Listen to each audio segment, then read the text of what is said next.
नमस्कार। मेरा पूरा देश सुन रहा है। राष्ट्र की आवाज 140 करोड़ लोगों की एक ही आवाज आपके साथ। मैं हूं सरफराज। मैं सरफराज सैफी आपको बताना चाहता हूं, अयोध्या में भव्य राम मंदिर, उसके बाद यूएई में पहले हिंदू मंदिर का उद्घाटन और अब उत्तर प्रदेश के संभल जिले में कालकी धाम मंदिर का शिलान्यास। लोकसभा चुनाव से पहले एक महीने के भीतर तीसरे तीर्थ स्थान का प्रधानमंत्री नरेंद्र मोदी ने शिलान्यास किया या उद्घाटन किया। 2024 के चुनाव में भारतीय जनता पार्टी सनातन के साथ साथ विकास के पथ पर चल रही है। संभल में प्रधानमंत्री नरेंद्र मोदी ने कालकी धाम मंदिर का शिलान्यास किया। उसके धार्मिक मायने बहुत हैं, लेकिन सियासी मायने भी काफी ज्यादा गहरे हैं। चुनाव नजदीक है, ऐसे में प्रधानमंत्री नरेंद्र मोदी के संभल दौरे को लेकर सियासी मायने तलाशे जा रहे हैं। ये सियासी मायने क्या हैं, आज आपको राष्ट्र की आवाज के जरिए बताने, दिखाने, समझाने की कोशिश करूंगा। भारतीय जनता पार्टी ने अब की बार 400 पार का नारा दिया है। यह नारा कोई और नहीं, खुद हिंदुस्तान के प्रधानमंत्री नरेंद्र मोदी ने दिया है। प्रधानमंत्री नरेंद्र मोदी ने बीजेपी के लिए भी सीटों का टारगेट सेट कर दिया है। पीएम मोदी ने यह बता दिया है कि इस बार के आम चुनाव में उनके लिए जीत का टारगेट कितना ज्यादा बड़ा है। प्रधानमंत्री बार बार अपने लक्ष्य को हर मंच से दोहरा रहे हैं और पूरी तरीके से जीत को लेकर हिंदुस्तान के प्रधानमंत्री नरेंद्र मोदी कॉन्फिडेंट दिख रहे हैं। लेकिन सवाल उठता है कि 2024 के चुनाव में बीजेपी 370 और एनडीए के 400 पार सीटों का सपना साकार कैसे होगा। इसके लिए भारतीय जनता पार्टी का प्लान क्या है, यह आज आपको राष्ट्र की आवाज के जरिए दिखाने, समझाने की कोशिश करूंगा। प्रधानमंत्री मोदी के आगे विपक्ष की हर रणनीति फेल हो रही है। एक के बाद एक सहयोगी दल अलग होते जा रहे हैं और जो दल बचे हैं उनके साथ सीटों के समीकरण का फॉर्मूला सेट नहीं हो पा रहा है। कांग्रेस के तमाम दल नाराज चल रहे हैं। क्षेत्रीय दलों को कांग्रेस के साथ ही सीटों के बंटवारे को लेकर पेच फंसा हुआ है, जिसके चलते इंडिया गठबंधन पर सवाल खड़े हो रहे हैं। इंडिया गठबंधन कहीं लोकसभा चुनाव तक यूपीए बनकर न रह जाए। आखिर कैसे, इस पर सवाल उठ रहे हैं, यह भी राष्ट्र की आवाज के जरिए आपको बताऊंगा।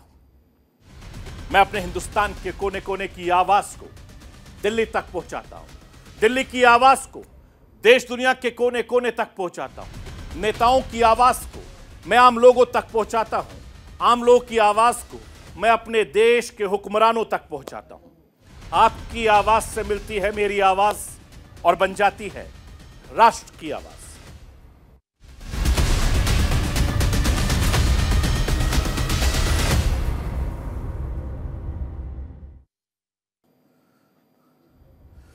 हिंदुस्तान के प्रधानमंत्री नरेंद्र मोदी ने पहले राम मंदिर, फिर यूएई में नारायण मंदिर और अब कालकी धाम। साल 2024 के लोकसभा चुनाव से पहले प्रधानमंत्री नरेंद्र मोदी कर्म पथ के साथ साथ धर्म पथ पर हैं और 2024 की शुरुआत में ही भगवान राम के भक्तों को बड़ी खुशखबरी दी। 22 जनवरी 2024 का दिन ऐतिहासिक दिन बन गया। राम भक्तों को 500 साल का लंबा इंतजार खत्म हो गया। भगवान राम टाट से ठाट में पहुंच गए और इसके गवाह बने हिंदुस्तान के प्रधानमंत्री नरेंद्र मोदी के अलावा करोड़ों राम भक्त। रामलला की प्राण प्रतिष्ठा के दौरान पीएम मोदी मुख्य यजमान रहे। फिर 14 फरवरी को यूएई के आबू धाबी में बने पहले हिंदू मंदिर का प्रधानमंत्री नरेंद्र मोदी ने उद्घाटन किया और यह मंदिर 27 एकड़ में बना हुआ है। इसके लिए जमीन यूएई सरकार ने तोहफे में दी थी। यह मंदिर दुनिया के लिए एक बड़ी मिसाल है। और अब बारी थी उत्तर प्रदेश के संभल की। संभल में कालकी धाम मंदिर का शिलान्यास हुआ। प्रधानमंत्री नरेंद्र मोदी ने वैदिक मंचों के साथ मोदी ने कालकी धाम मंदिर का भूमि पूजन किया।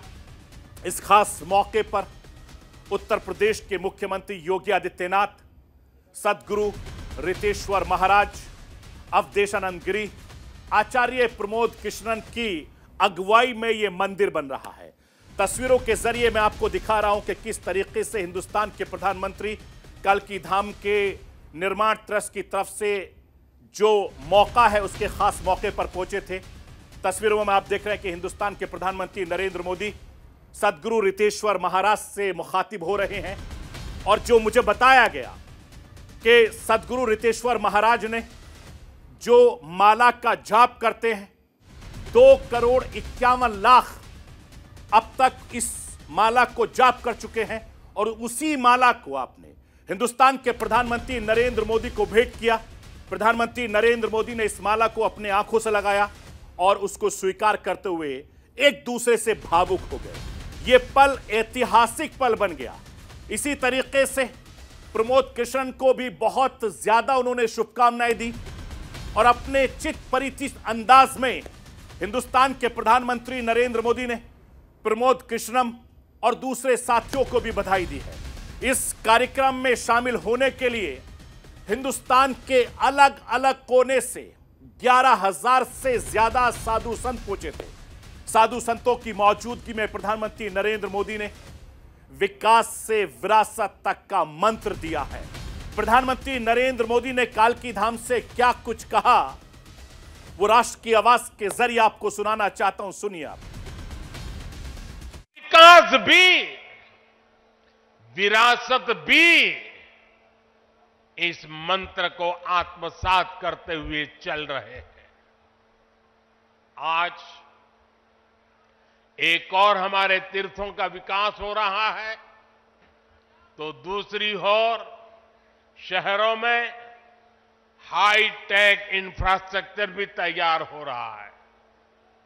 आज अगर मंदिर बन रहे हैं तो देश भर में नए मेडिकल कॉलेज भी बन रहे हैं।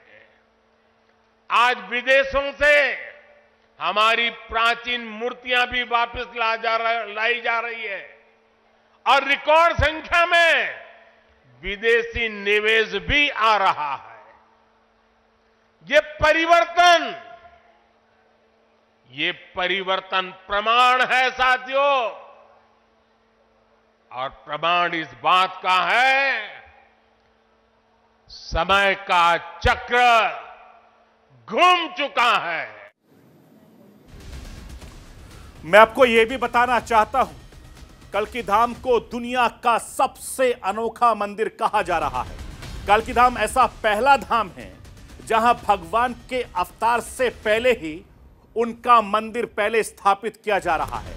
और इस मंदिर में एक नहीं 10 गर्भगृह होंगे। इस मंदिर में अलग अलग गर्भगृहों में भगवान विष्णु के 10 अवतारों की स्थापना की जाएगी। कालकी धाम मंदिर में क्या खास है, राष्ट्र की आवाज के जरिए आपको बताना चाहता हूं, जरा समझ लीजिए। इस मंदिर का निर्माण में गुलाबी रंग के उसी पत्थर का इस्तेमाल किया जा रहा है जिस पत्थर से राम मंदिर, सोमनाथ मंदिर बनाया गया था। इस मंदिर के निर्माण में कोई स्टील या लोहे का इस्तेमाल नहीं किया जाएगा। इस मंदिर का शिखर 108 फीट ऊंचा होगा और मंदिर का चबूतरा 11 फीट ऊपर बनाया गया है। 68 तीर्थ स्थल की इसमें स्थापना होगी और मंदिर का निर्माण लगभग 5 एकड़ जमीन पर होगा। इस निर्माण में लगभग 5 साल का वक्त लग सकता है और साल 2029 तक कालकी धाम बनकर अपना पूर्ण रूप ले लेगा। मैं आपको यह बताना चाहता हूं कि प्रधानमंत्री नरेंद्र मोदी जब इस खास मौके पर पहुंचे तो तमाम साधु संत वहां पर खुश हो गए। तमाम मंत्रोच्चारण के साथ उन्होंने शिलान्यास किया। तस्वीरें लगातार मैं आपको दिखा भी रहा हूं कि किस तरीके से हिंदुस्तान के प्रधानमंत्री नरेंद्र मोदी ने न सिर्फ साधु संतों को एक बड़ा संदेश दिया बल्कि हिंदुस्तान की आवाम को भी एक बड़ा संदेश दे दिया। ये देखिए साधु संत किस तरीके से प्रधानमंत्री नरेंद्र मोदी का स्वागत कर रहे हैं, इस्तकबाल कर रहे हैं। सदगुरु रितेश्वर महाराज आपको नजर आ रहे होंगे, आनंद गिरी जी उनके साथ यहां पर बैठे हैं और प्रमोद किशन की अगुवाई में यह मंदिर बनकर तैयार हो रहा है। और यह खास मौके को खास बनाने के लिए उत्तर प्रदेश के अलग अलग जिलों से तमाम कार्यकर्ता, नेता और भक्त वहां पर मौजूद रहे। मैं आपको यह भी बताना चाहता हूं कि राष्ट्रीय अधिवेशन में हो रही इस बात के संकेत मिल रहे हैं कि भारतीय जनता पार्टी इस बार हिंदुत्व और विकास के मुद्दे पर 2024 का चुनाव लड़ेगी। राष्ट्रीय अधिवेशन के अगले दिन ही प्रधानमंत्री नरेंद्र मोदी, सीएम योगी के बयान से इस बात पर मोहर लग गई है। मैं राष्ट्र की आवाज के जरिए उत्तर प्रदेश के मुख्यमंत्री योगी आदित्यनाथ को सुनवाना चाहता हूं। सुनिए, संभल की धरती से उत्तर प्रदेश के मुख्यमंत्री योगी आदित्यनाथ क्या कुछ कह रहे हैं। पिछले 10 वर्षों में हमने एक भारत का दर्शन किया है। एक नया भारत है, जिस नए भारत में हर नागरिक को सुरक्षा भी है और राष्ट्र को समृद्धि के नए सोपान तक पहुंचाने का संकल्प भी है। जिस नए भारत में युवाओं की आजीविका की व्यवस्था भी है, तो भारत की आस्था का सम्मान भी है। मैं आपको यह भी बताना चाहता हूं कि प्रधानमंत्री नरेंद्र मोदी को ऐसे ही गेम चेंजर नहीं कहा जाता। कल की धाम पिठेश्वर और कांग्रेस से निष्कासित आचार्य प्रमोद किशन के निमंत्रण को स्वीकार कर प्रधानमंत्री नरेंद्र मोदी ने एक तीर से कई निशाने साधे। अयोध्या में राम मंदिर के बाद संभल के कल की धाम से बीजेपी हिंदुत्व के मुद्दे को और ज्यादा तेज धार देने में लगी है। प्रधानमंत्री का यह दौरा संभल के साथ साथ पश्चिमी उत्तर प्रदेश की सियासत में बहुत असर डालने वाला है। मैं आपको यह बताना चाहता हूं कि संभल मुस्लिम बहुल्य इलाका है, बड़ी तादाद में यादव समुदाय के लोग रहते हैं। समाजवादी पार्टी का इस सीट पर शुरू से वर्चस्व रहा है।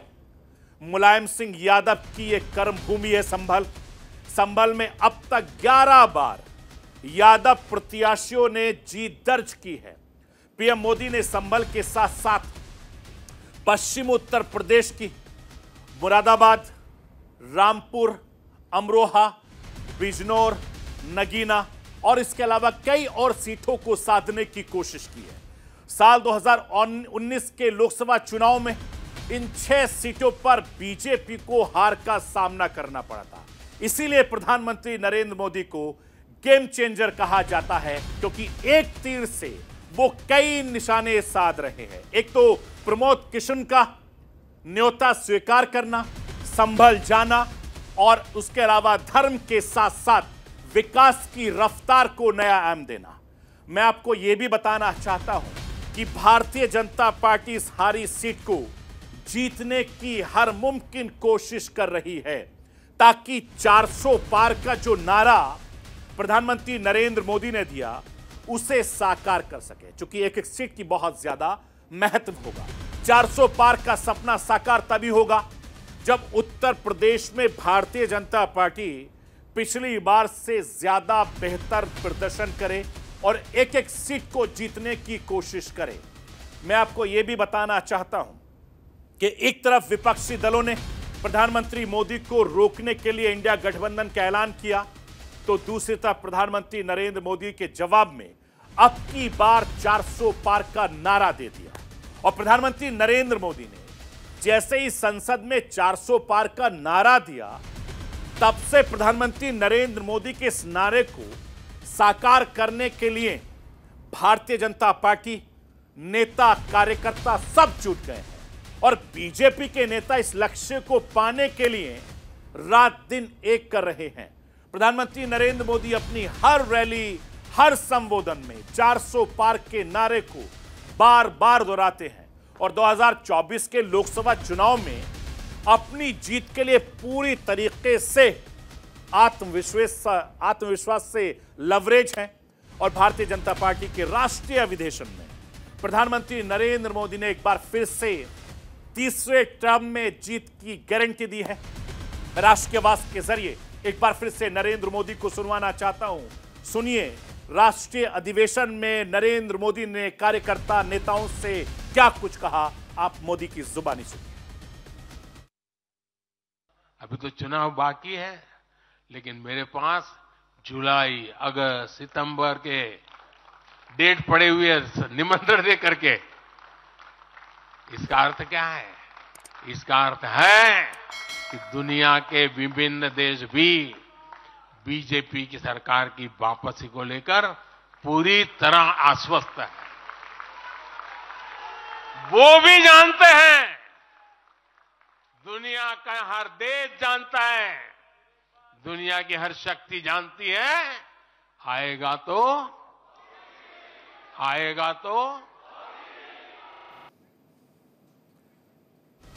मैं आपको यह भी बताना चाहता हूं कि सत्ता की हैट्रिक पर यकीन विपक्षी दलों को सीधे चुनौती है या प्रधानमंत्री नरेंद्र मोदी का वो विश्वास जिसे उन्होंने अपने पिछले 2 कार्यकाल के नीतियों से पाया है, ये एक बड़ा सवाल बना हुआ है। और प्रधानमंत्री नरेंद्र मोदी की यही खासियत है कि जिसकी वजह से उनके आलोचक भी प्रधानमंत्री नरेंद्र मोदी की तारीफ करने से नहीं चूकते हैं। मैं आचार्य प्रमोद किशन को सुनवाना चाहता हूं, जो कालकी धाम के पीठेश्वर हैं, कांग्रेस के कद्दावर नेता रहे हैं, गांधी परिवार के बेहद खास रहे हैं, लेकिन उनका मोह भंग हो गया। अब वो नरेंद्र मोदी के बड़े फैनों में शुमार हो गए। सुनिए आचार्य प्रमोद किशन क्या कुछ कह रहे हैं प्रधानमंत्री नरेंद्र मोदी को लेकर। राजनीति छोटी है, राष्ट्र बड़ा है। राष्ट्र को के निर्माण में भारत को विश्व गुरु बनाने के लिए फिलहाल सभी राजनीतिक दलों के सभी नेताओं को भारत के यशस्वी प्रधानमंत्री नरेंद्र मोदी जी का साथ देना चाहिए, क्योंकि नरेंद्र मोदी एक ऐसे प्राइम मिनिस्टर हैं जो पूरी दुनिया में भारत के मूल्यों को, भारत की संस्कृति सभ्यता को पुनर्स्थापित करने का काम कर रहे हैं। करोड़ों लोगों का सपना है कि भारत विश्व गुरु बने। मुझे लगता है आगे आने वाले समय में भारत के यशस्वी प्रधानमंत्री श्री नरेंद्र मोदी जी के नेतृत्व में भारत पुनः विश्व गुरु बनेगा। मैं आपको यह भी बताना चाहता हूं कि प्रधानमंत्री नरेंद्र मोदी के चेहरे पर बीजेपी 2014-2019 की चुनावी जंग को फतह कर चुकी है। अब बारी 2024 के लोकसभा चुनाव में एक बार फिर से बीजेपी प्रधानमंत्री नरेंद्र मोदी के चेहरे पर, मोदी की गारंटी पर चुनाव को लेकर मैदान में है और इस पर पीएम मोदी 400 प्लस की गारंटी बार बार दे रहे हैं। मैं राष्ट्र के आवाज के जरिए आपको यह बताना चाहता हूं कि प्रधानमंत्री मोदी की 400 सीटें जीतने का लक्ष्य का आधार क्या है, इसका पूरा गणित मैं राष्ट्र के आवाज के जरिए आपको समझाना चाहता हूं, जरा समझ लीजिए। उससे पहले जान लीजिए कि साल 2019 के चुनाव में भारतीय जनता पार्टी कितने सीटों पर चुनाव लड़ी थी, क्योंकि 2019 में 445 सीटों पर बीजेपी चुनाव लड़ी थी, 303 सीटें भारतीय जनता पार्टी जीती थी और 133 सीटों पर बीजेपी हार गई थी। 21 सीटों में 2024 सीटें 50% से ज्यादा के अंतर से भारतीय जनता पार्टी चुनाव जीती थी। करीब 50% सीटों पर जीत का जो अंतर था वो 50% था। ये 1984 के बाद साल 2019 में किसी पार्टी को पहली बार इतनी बड़ी जीत मिली थी। 2014 में 136 सीटों पर 50% वोट मिले थे और ये आंकड़ा 2019 में बढ़ गया था। ये आंकड़ा 2019 में 224 सीटों पर 50% वोट मिले थे, यानी 2019 में 50% से ज्यादा वोट वाली 88 सीटें थी। 2014 के मुकाबले बीजेपी की सीटें बढ़ी थी और 2019 में 75% सीटों पर जीत का अंतर सिर्फ 1 लाख के पार था। यानी 2019 में 210 सीटों पर 1 लाख से ज्यादा वोटों से बीजेपी को जीत हासिल हुई थी और 10,000 से कम अंतर से जीत वाली सीटें सिर्फ 10 हो गई थी। 2019 में 72 सीटों पर नंबर 2 पर भारतीय जनता पार्टी थी और 2019 में बीजेपी को कुल 37% वोट मिले थे। बीजेपी की नजर 2024 में 50% वोट शेयर पर अगर 10% भी वोट स्विंग हुआ तो भारतीय जनता पार्टी का आंकड़ा 370 सीटों तक पार पहुंच सकता है, जिसकी गारंटी हिंदुस्तान के प्रधानमंत्री नरेंद्र मोदी बार बार दे रहे हैं, भारतीय जनता पार्टी के नेता बार बार दे रहे हैं। और इसी जोश और खरोश के साथ भारतीय जनता पार्टी के वोट स्विंग की कई बड़े वजह भी हैं और यही वजह है कि प्रधानमंत्री नरेंद्र मोदी अब की बार 400 पार का जो नारा दे रहे हैं उससे विपक्ष के होश फाख्ता हैं और विपक्ष पूरी तरीके से कोशिश कर रहा है कि किस तरीके से ज्यादा सीटी जाए। यानी धर्म भी लगातार आगे चल रहा है और कर्म तो है ही और विकास भी हिंदुस्तान का बढ़ रहा है। तो ये थी राष्ट्र की आवाज। बाकी खबरों के लिए आप बने रहिए न्यूज़ इंडिया के साथ।